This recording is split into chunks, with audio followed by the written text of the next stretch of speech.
Hello everyone. The US stock market just experienced very, very wild, very, very brutal 2 weeks. In just 2 weeks, we experienced the circuit breaker 4 times. 2 times last week and 2 times this week.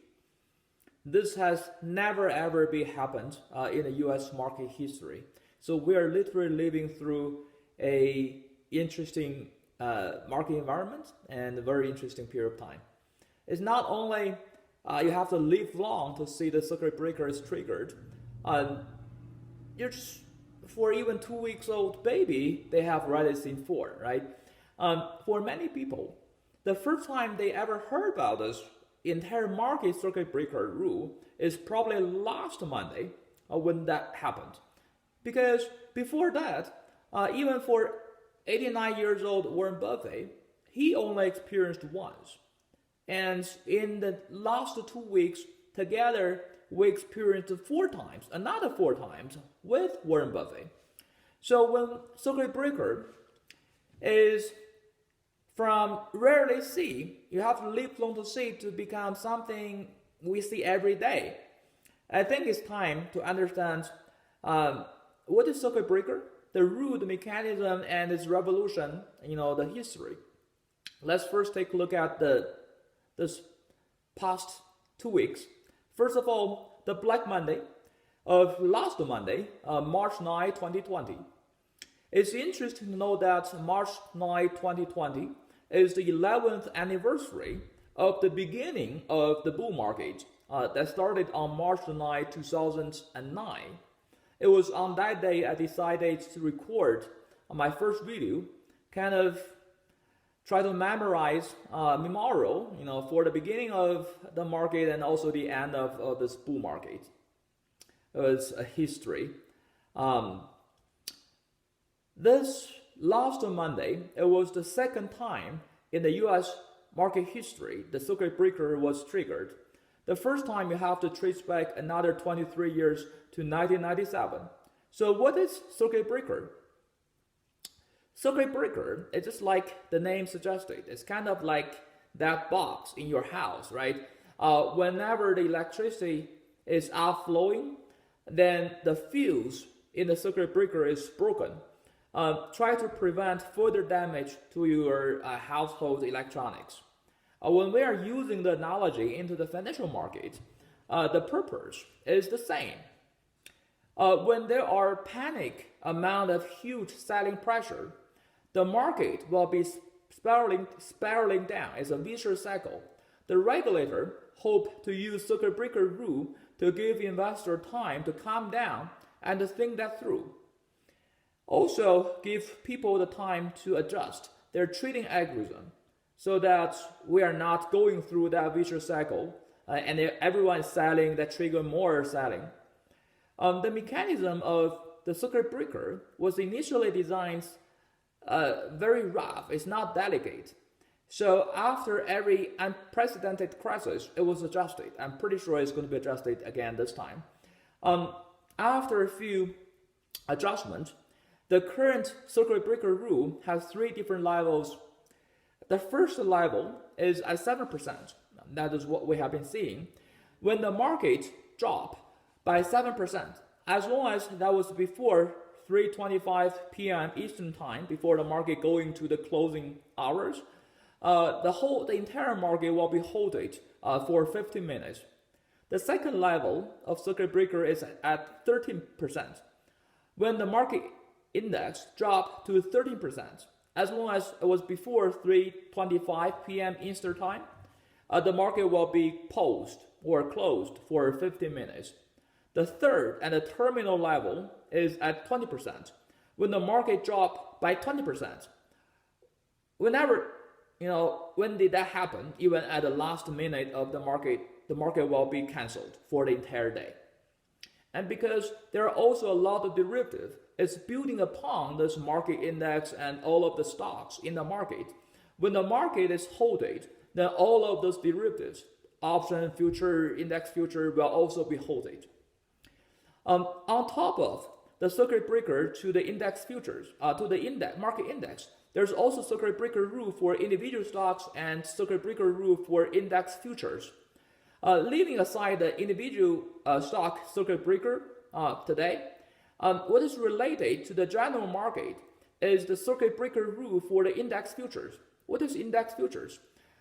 You can consider the index future as the buyer and the seller there betting for the future direction of the market. But different from the circuit breaker to the index, the circuit breaker to the index future has upper and lower bound, both at 5%. We call that limit up and limit down. And because index future opened at Sunday night before the market opened on Monday, so it naturally become the early indicator for the second day's stock market movement. Now, the big backdrop of this market crash is, of course, the coronavirus outbreak. But what really pushed the market into this the fair hole is Saudi Arabia and Russia. They couldn't agree upon the oil price or oil production cut, and therefore that make the market of the crude oil crashed by 31%, the largest drop since 1991. The Gulf War. So on March 9, 2020, all of the three index futures, they triggered that 5% limit down before the market opened. So before the Wall Street waked up, we already smell a lot of blood on the street. And therefore, only 4 minutes after the markets opened, one of the most important of the market, S&P 500, dropped by 7%. And that triggered the first level circuit breaker rule. The whole market is halted for 15 minutes. That was the mechanism we just mentioned about. That's the first time since 1997 and the second time in the US history. It is worth noting that after the market is resumed, the market actually moving up and down around that 7%. And was closing up at a 7.6% loss. But other than the first one, right after markets opened, the market didn't trigger that circuit breaker the second or the third time when they're moving around that 7% level. That is because once the 7% is triggered, it cannot be triggered twice. My analogy is like if you have 3 doors in your house, once the first door is broken, it cannot be broken again, right? Once the first door is broken, what is protecting your house will be the second door and the third door. On March 9, 2020, last Monday, the first door was broken, but the second door of the 13% level was not threatened yet. So although the first door is broken, but the second door is still safe on the 11th anniversary of that long bull market, that crash of the market is pushing very hard to the bear market. The tail of the bull market, is hard to grab anymore. Just like Warren Buffett said, there are 2 driving factors in this market: is fear and greed. After the big crash, the greed is started to sprout out in the fear. On Tuesday, the market finally found some good news. President Trump announced that there's going to be a huge amount of stimulus plan, and the market quickly rebounded. The U.S. market index future on Monday just circuit down, triggered that limit down circuit breaker. On Tuesday, it triggered the limit up circuit breaker. However, the tail of this bull is not that long, and the bear market quickly comes. The definition of a bear market is when the market is pulling back 20% from all-time high, then is becoming the bull market. So on Tuesday, there's a short rebound, but on Wednesday, the market crashed again. Before people waited for that the stimulus plan, people found another news from WHO. The coronavirus was considered a pandemic. At that moment, Boeing dropped 18%, Hilton dropped 10%. Although on that day, on Wednesday, last week, it didn't trigger the circuit breaker, but the Dow Jones index dropped 20.3% from the all-time high of February 12th this year. The 11 years old of bull market is finished. The bull died, the bear waked up. The bad news comes in a couple. So on Wednesday night, we also learned that the US is going to issue travel ban to European countries. NBA will postpone the season indefinitely. Austin, Texas is going to cancel their South by Southwest musical festival. And more US college, university, K-school, kindergarten is going to join canceling their class, at least the in-person class. Now, the fear of the virus is real. It's probably even more real than the virus, because the virus is attacking your lung, the fear is attacking your heart. The second day, Thursday, the US dollar market opened the floodgates. All of the three major indexes, the Dow, S&P 500, and Nasdaq, triggered a 7% circuit breaker, and the market was halted for 15 minutes.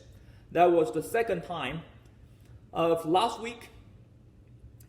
Around 10 a.m. Eastern time, the market resumed, but it didn't stop the crash.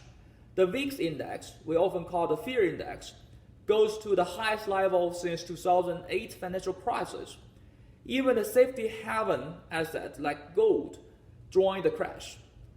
Because when the investor is looking for liquidity, unfortunately gold is the asset still have liquidity. People still want gold in this crisis. Therefore, the price of gold also crashed. And what is considered by many people as the alternative gold, Bitcoin, also crashed. When no one is buying, the liquidity in the market dried out. Therefore, Federal Reserve has to come out to tell everyone that we are providing liquidity. So don't worry. Just after Federal Reserve lowered the interest rate, the federal fund rate by 50 basis points just a few weeks ago, now they came out again saying they're going to provide huge amount of short-term debt to the market to buy the treasuries in the amount of $1.5 trillion. Unfortunately, the market considered that was too late and not enough, so the market is becoming more panic. All of the three major market indexes plummeted by more than 9% on that day, on Thursday last week. If Federal Reserve monetary policy cannot save the market, what can save the market has to be the fiscal policy. It didn't take the market long to wait for the good news. It came on Friday. On Friday, there are three good news and also three risk factors we have to consider about. The three good news came from the federal government, the Congress, and the Federal Reserve. The one from the federal government is President Trump announced U.S. entered national emergency. So using the law, we can use more resources to fight for the virus. The good news from the Congress is Speaker Nancy Pelosi said the White House and Congress has almost reached a deal about the relief plan for this virus. And the good news from the Federal Reserve is the Federal Reserve said now they're rushing into the market to provide liquidity. A huge amount of one in just one day on Friday. So when three good news come in on one day, of course the impact is huge.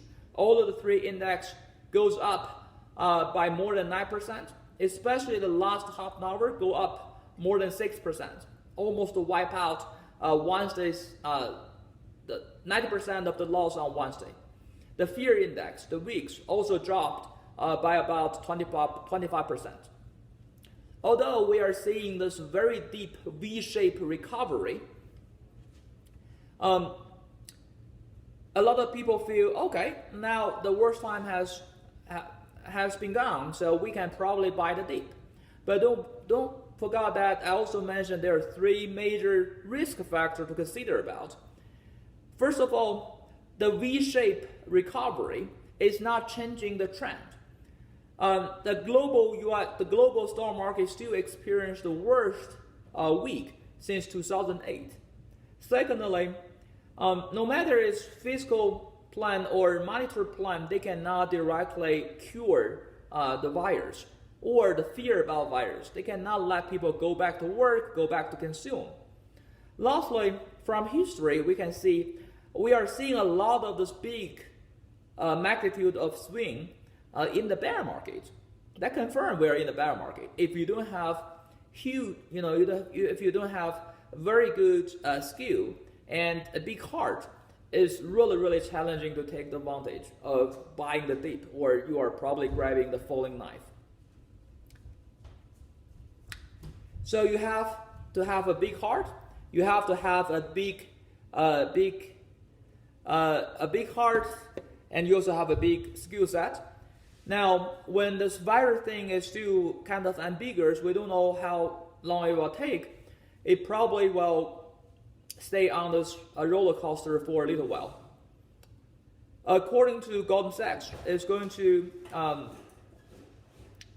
the U.S. GDP will shrink by about 5%, and then on Sunday night, Federal Reserve lowered the interest rate to almost zero. They couldn't wait because they already scheduled a meeting on this Wednesday, but they just couldn't wait. They just quickly lowered the interest rate to zero, and they announced they're going to buy even more amount of the Treasury and the mortgage-backed securities. Essentially, they are restarting this quantitative easing. Now, they are making a big move, but the market is worrying that they don't have enough ammunition, right? It's kind of like if you are sick and your family is saying that stay home, don't work, you will feel pretty good. But if your mom said, no matter what you need, just tell me what you want to eat, I will do it for you, you will be more freaked out because don't know, am I getting cancer or something cannot be treatable? So that is the impact of the market after hearing something from the Federal Reserve. The market thinks, there must be something really, really serious, right? Otherwise, the Federal Reserve is not going to move so dramatically like that. The next Black Monday is coming. It was this Monday. Once the markets opened, SP 500 dropped 7%. And triggered circuit breaker the third time in 7 days. So it was actually, once the markets opened, the market dropped by 8%. Didn't stop at 7%. It was halted at 8% loss for 50 minutes. The oil price dropped by $30, dropped to $30 per barrel. And after President Trump saying that it probably will take even longer, we probably will wait to July or August for everything to be controlled, the stock market speed up on blooding in the last 1 hour. Dow Jones lost almost 3,000 points, 12.9% on the day. Both SP 500 and Nasdaq lost more than 12%. According to Wall Street Journal, the bank sector lose the most. Citibank dropped by 19%. Bank of America and JP Morgan both dropped by 15%. Actually, the Dow Jones triggered or touched that 13% second level circuit breaker in the last few minutes of the market. But because it happened after 3:25 p.m. Eastern Time, it didn't trigger that circuit breaker. What happened in theory is actually happening in the reality. Well, that's enough for today. Stay safe and healthy. I'll see you next time.